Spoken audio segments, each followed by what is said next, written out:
Chers bien-aimés, je vous salue au nom de Jésus. Comment allez-vous? J'espère que vous allez bien. En ce moment merveilleux, vous voyez derrière moi une belle scène où une colombe descend.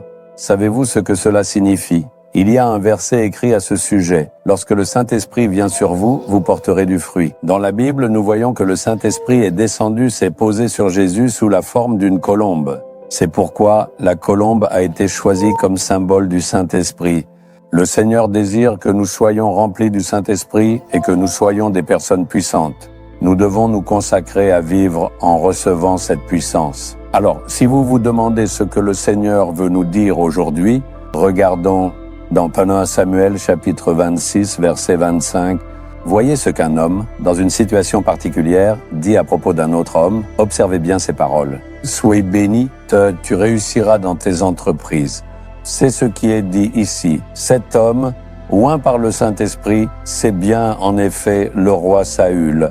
Mais même s'il s'est détourné de la bonne voie et est tombé dans le péché, il était tout de même reconnu, aux yeux de tous, comme un homme qui avait été oint par l'Esprit. Un homme choisi et guidé par Dieu. David avait une crainte respectueuse. Même s'il cherchait à tuer Saül, il savait que Saül avait été autrefois oint et qu'il avait accompli la volonté de Dieu. C'est pourquoi David lui montre du respect et de l'honneur. Même lorsque Saül cherchait à tuer David, il continuait à l'aimer. C'est en comprenant cela que Saül dit « Tu es un homme béni ». C'est en vérité une parole que le Seigneur a prononcée par sa bouche. Parfois, le Seigneur fera venir des paroles de bénédiction pour vous, même de la bouche de vos ennemis. Ceux qui vous haïssent ou veulent vous détruire, c'est par eux-mêmes que le Seigneur fera venir des paroles de bénédiction pour vous, et cela s'accomplira. C'est ainsi que celui qui cherchait à tuer David lui-même lui dit « Tu es un homme béni ».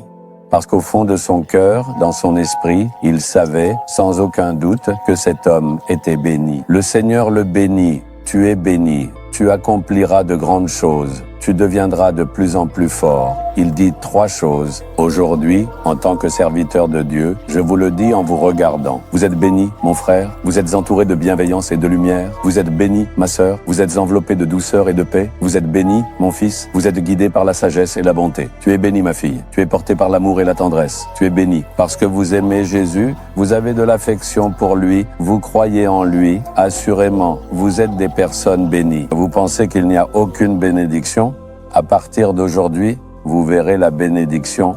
Voilà la parole du Seigneur qui vient à vous. Tu feras de grandes choses. Quoi que tu fasses, que ce soit en affaires, tu feras de grandes choses. Que ce soit dans les études, tu accompliras de grandes choses. Vous faites un ministère, vous ferez de grandes choses dans ce domaine aussi. Parce que le Seigneur est grand, c'est lui qui accomplit de grandes choses. Le Seigneur fait de grandes œuvres. Donc, puisque le Seigneur qui est avec vous est celui qui fait de grandes choses, il accomplira véritablement de grandes choses à travers vous. Croyez-le. Prenez un moment et dites simplement « Seigneur, je crois que je suis béni. Je ferai certainement de grandes choses au nom de Jésus. » Dites « Je le crois. » Vous deviendrez de plus en plus fort. Vous serez continuellement béni, vous porterez toujours du fruit et vous ne diminuerez jamais. Vous prospérerez. C'est la parole que le Seigneur vous donne. Gravez ces 3 paroles dans votre cœur et louez le Seigneur. Je suis béni, je suis béni. Chaque jour, oui, véritablement, le Seigneur me fortifiera et m'utilisera pour accomplir de grandes choses. Je deviendrai de plus en plus fort, je serai béni. C'est pour nous accorder cette bénédiction qu'il est mort sur la croix et ressuscité. Si vous croyez cela et faites vôtre cette promesse, il suffit, vous verrez cette bénédiction dans votre vie. Maintenant, nous allons le proclamer. Posez la main sur votre cœur avec foi et dites-le avec un cœur sincère. Au nom de Jésus, je suis béni et je le proclame. Au nom de Jésus, oui, je suis vraiment béni. Je ferai vraiment de grandes choses, certainement, au nom de Jésus. Je deviendrai de plus en plus fort. Je serai toujours béni et élevé. Au nom de Jésus-Christ, notre Seigneur et Sauveur, je m'approprie pleinement ces précieuses bénédictions. Amen.